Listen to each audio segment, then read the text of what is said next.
Hey, what's up, boxing fans? This is the Rope-A-Dope Report. I'm your host, Chris Carlson. It's been a long time since I made a video, but I'm back here. We got a nice string of good fights in February, March, April, all the way to May, and into June, hopefully. So I'll definitely be making more videos. This is for the Fernando Montiel versus Nonito Donaire. Now, Donaire is a guy that is really come to fame and really got a name for beating Vic Darchinyan in a fight that he knocked him out and really used Darchinyan's aggressiveness against him.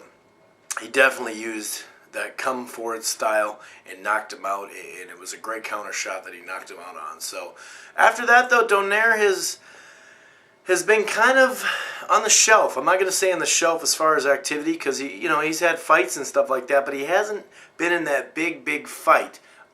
We all know his style. He can box. He can stick and move. Really one of the best guys at that. He's got a great jab, great hand speed, good power, really good pop. Can take a good punch as well. He's really good on the outside. He likes to get in and out, and gets his shots off and wins. He's looked, I'd say that the worst he looked was actually when he hurt his hand against, I think it was against Concepcion. Not Burnaby, but a different Concepcion. He hurt his hand, and he looked kind of bored in there. Didn't really look that good, and that's his thing. Sometimes he'll switch. Recently, we've seen him switch, 2 fights ago, switch from southpaw to orthodox, in the fight, and he started out southpaw 2 fights ago, and actually just didn't look good in the southpaw at all. I don't think so, and once he turned, he ended up beating that dude pretty good. So overall, I guess the weakness for Nonito is, and kind of the unknown is, he hasn't fought the top level guys, many of them, in his career. So this is a huge fight for him. I'm glad he's getting this fight. I just think that sometimes he gets bored in there because of the competition. So I think he'll be trained and ready. And as far as Montiel, though, what is his record? 40, I wrote it down, 42-2 with 2 draws and 34 KOs. So he's got plenty of pop, plenty of power.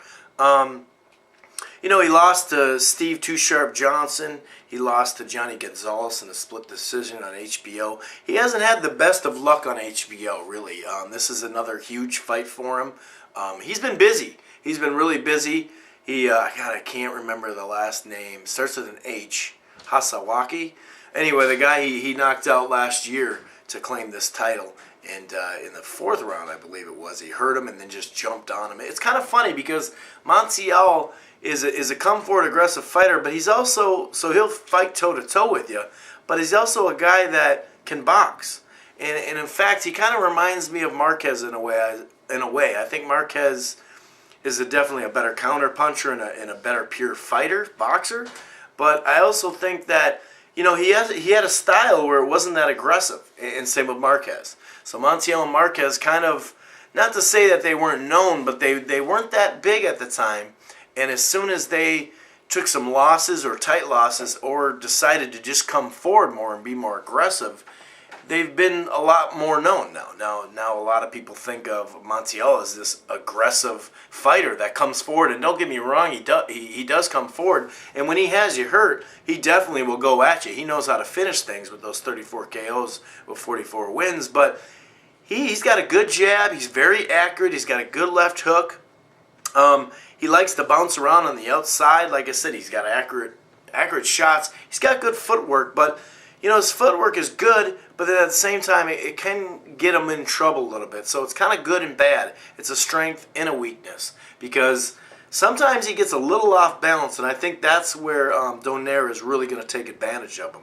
But overall, I mean, Montiel, for a guy that can box and stick and move and kind of be a cutie, I wouldn't call him a defensive fighter, that's for sure. He can get hit clean, and I think he will. I think overall Donaire will have the height advantage. I also think we'll have a really focused Donaire in his last fight. I think it was Sidorenko. He looked really focused, looked really good, and I think that Montiel at some point will have to come forward. I wouldn't doubt if this fight kind of plays out a couple different ways. I wouldn't doubt it right away if it kind of starts slow and they both kind of feel each other out, which tends to happen in big fights. And I think Montiel is just going to get to the point where he's not able to do his game, and he'll have to be more aggressive, which I think will be, in turn, good for Donaire. But, Montiel has as many title fights as almost Donaire has. He has over 20 title fights, Montiel, so he has the experience in big fights, no doubt about it. And you never know. I mean, let's say Montiel kind of sits back and lets Donaire come to him, and they actually get into more of a boxing match. And, toe-to-toe, right in the middle of the ring, Montiel can box with a lot of people. So you never know. Sometimes when you got a slick boxer who has fast hands, the best way is to find someone that can outbox him rather than pressure him. Although we find that pressure does usually make a guy, that is on the move all the time, usually breaks him at some point.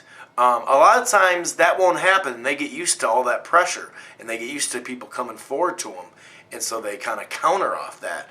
Whereas Montiel, sometimes a guy like Donaire, the best way to beat him is at his own game and stick and move and be on the outside. I just don't know if he's going to have the skill level to do that. So I think Montiel is going to have to be aggressive. But I wouldn't doubt if Montiel's on the ground a couple times, or Donaire gets caught and gets stumbled a little bit. But I see Nonito Donaire winning this fight via decision.